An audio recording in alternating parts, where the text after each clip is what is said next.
Seriously, I'm just sitting here waiting for the limousine to bring me home, and I was just talking. This guy just he heard me sniffling. He came over to give me a napkin, and then we just started talking about being homeless and shit like that. And he started talking to me about his issues, which are, I think, societal issues.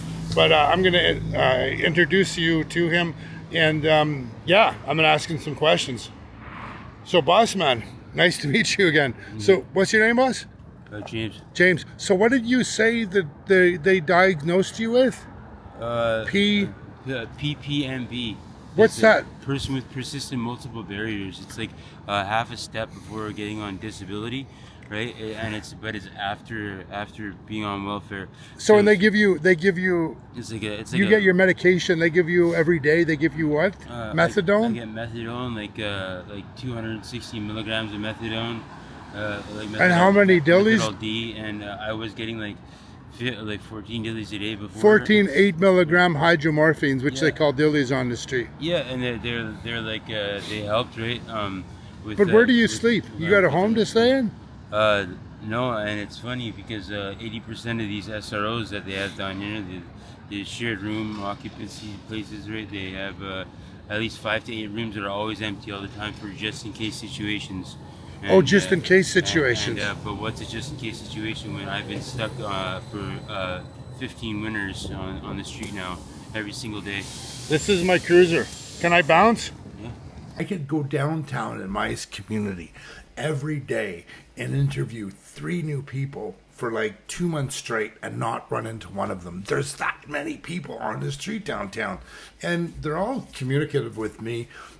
Yes, I've been trained. I don't recommend anyone to do this, to go downtown to the Lower East Side and try to have conversations with these people. You don't know who they are. People getting stabbed and I think there's a lot of stuff going on that's bad. So if you do go down there, please just head on a swivel, as the football term is. Head on a swivel. Make sure everything's secure. Anyways, this gentleman that I spoke to, like I said, I was just at the bus. I was taking the big limo, long stretch limo home, and I was sniffling. They got a bit of a chest cold, and he wants to give me a napkin, and I'm just like, bro, this guy's out of it. He is like out, straight facts gone. But he come up to me. He wants to talk. He's like, collaborate. We have this conversation, and I'm just like, hey, can I throw you up on the video camera? He's like, sure, no problem. And then he told me his little brief story. I bounced, and then, what's coming up here next is a really interesting story. Gentleman that I spoke to and his girlfriend. He's a Canadian vet. He served in Afghanistan artillery for 2 years. Came home, PTS. The whole craziness. I'm not going to call it PTSD. No such thing as PTSD unless it's really like shell shock. But I like to call PTSD PTSI. Post-traumatic stress injury. If you call it an injury, not a disorder, so you can work on it, you can deal with it, you can move through it. Life is about challenges. You're going to be 60, 80 years old. You're going to have trauma from your life throughout your life. And if you stop at 50 and call it a disorder, you're going to have disorder for the rest of your life. So it's best to just call it an injury, call it what it is, so you can deal with it, move on, have a better part of your life. Anyways, he had a pretty interesting story. But what was really interesting was his girlfriend. She got a 10-year-old. She'd be crying. We gave each other a hug. An amazing woman, but just stuck. She's stuck. And again, my questions, all these people are, what services are there in Vancouver, are in BC, because I've traveled the province doing this. What services are there in the province for you to help, to get resources for you to explore, live in a different lifestyle? Really, that's it. That's the question I have. And they all seem to say the same thing. There's lots of supports that give you needles and meth pipes and condoms and blah, blah, blah, like stuff to use drugs with. And then there's also people that will help you get scripts, help you get the drugs.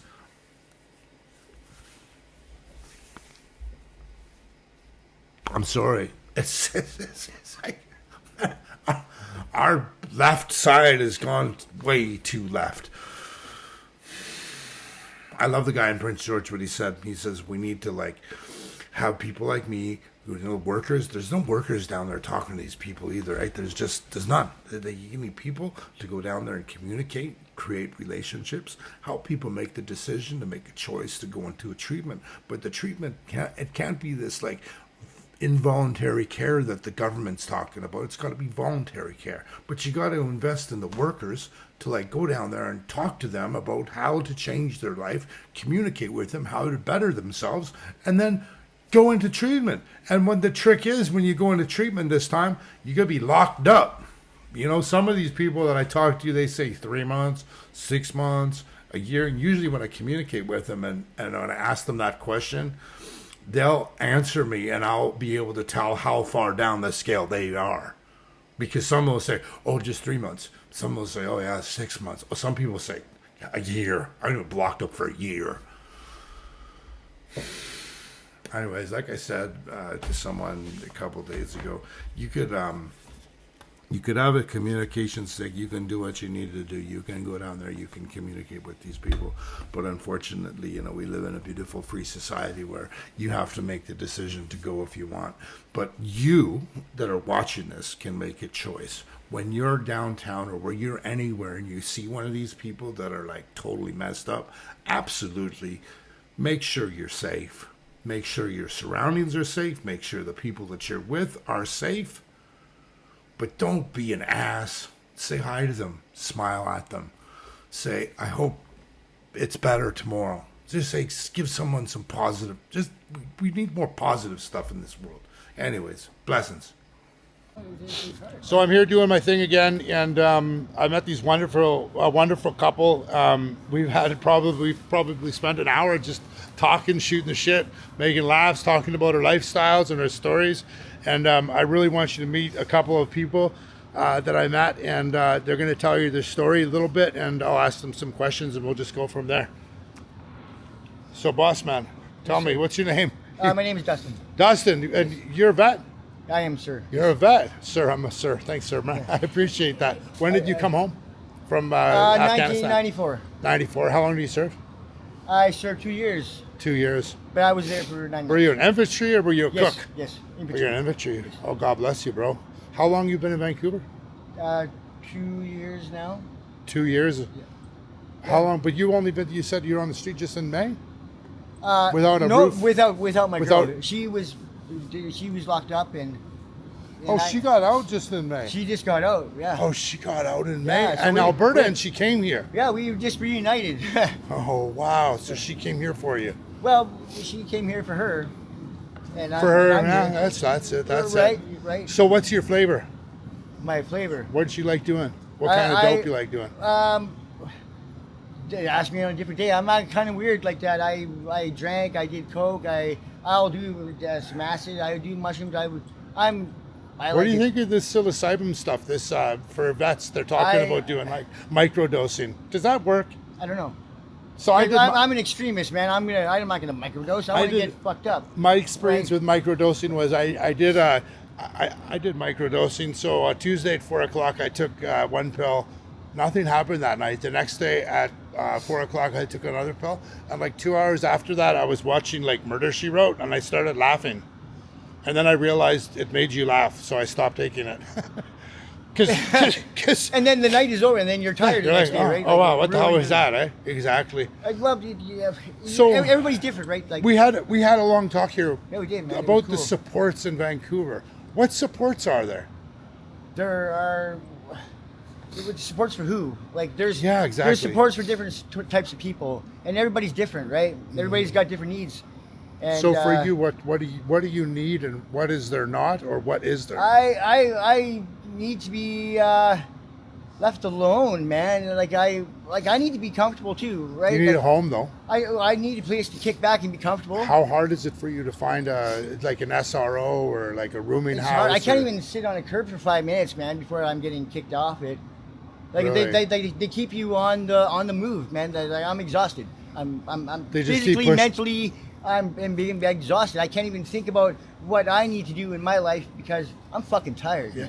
So we've actually been standing outside in the alley behind the Chateau Granville, and since we've been here, there's been like 3 security officers and some private paladin security dudes walk past us, probably trying to tell us to get off the street.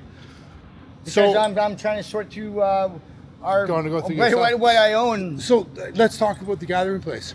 Yeah. How has that been for you?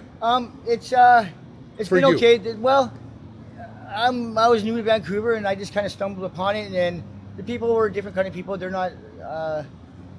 There's drug addicts, of course. Everybody's got their thing, but they've been good. So you can have a shower, you can eat. You can kind of kick back if you want, but Yeah. there's no real support there. Like, nobody asks you how you been or how you doing. Nobody will notice you if I fucking went missing. I'm sure Yeah. of it, right? Like, Where's your family? I don't really have family. Like, No, not right now. no. You got blood. Well, my you got- family's right there. Your family's right Talk to here. your daughter. Who's- Oh, you got a couple. You They're in got Calgary. two kids. Yes, I do. Yeah. How old are they? 22 and 20. You talk to them? Yes. Well, yeah. Well, they're teenagers. Well, they're in their 20s. They don't talk to their parents, but I didn't talk to my parents. Okay, young lady, it's your turn. Yes.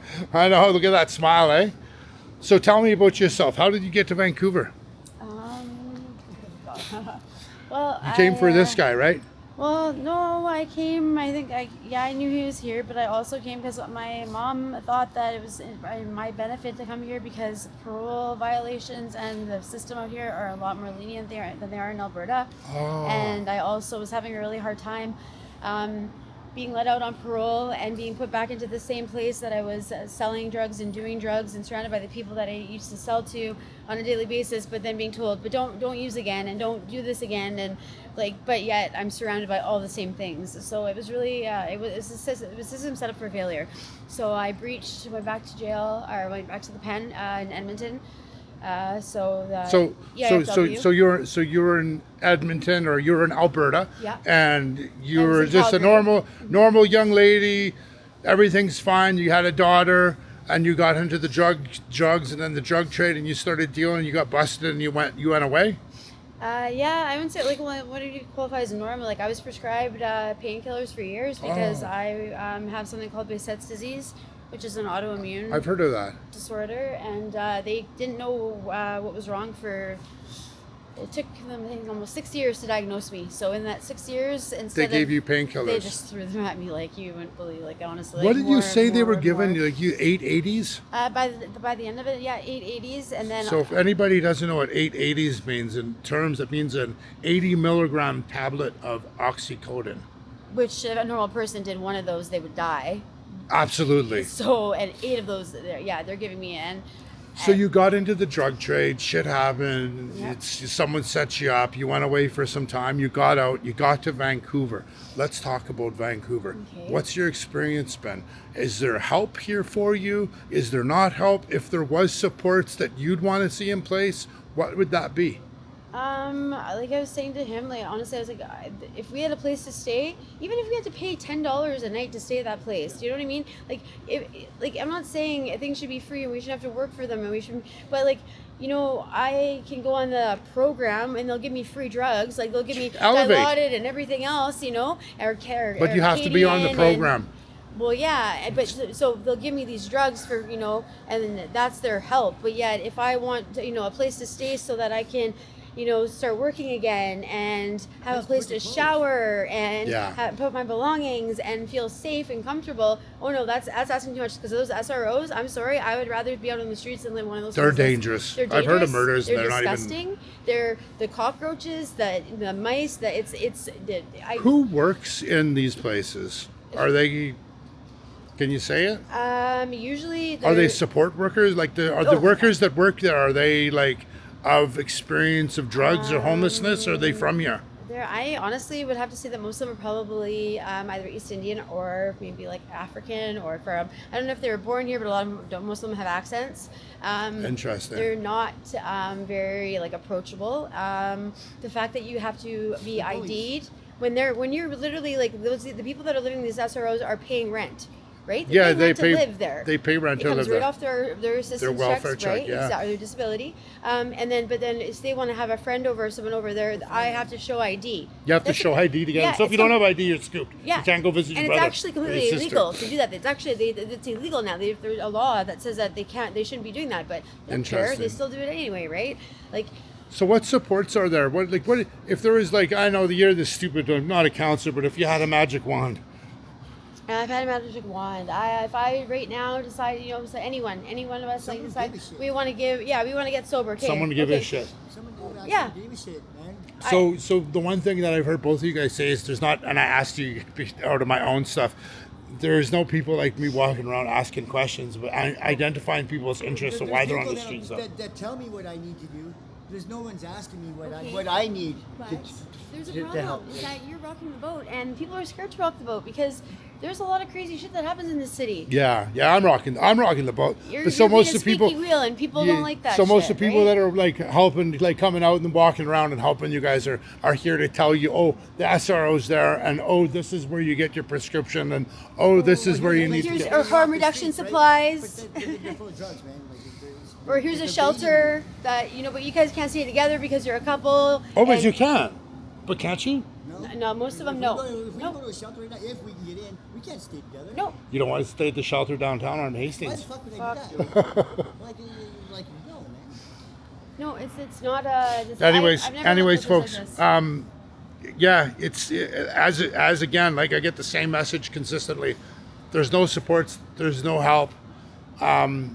Yeah, people are addicted to drugs, and when you're addicted to drugs, yeah, that's all you're thinking about is getting high the next time, and you're also thinking about how do I stop getting high and how can I get help. But when there's no help, how can anyone move forward?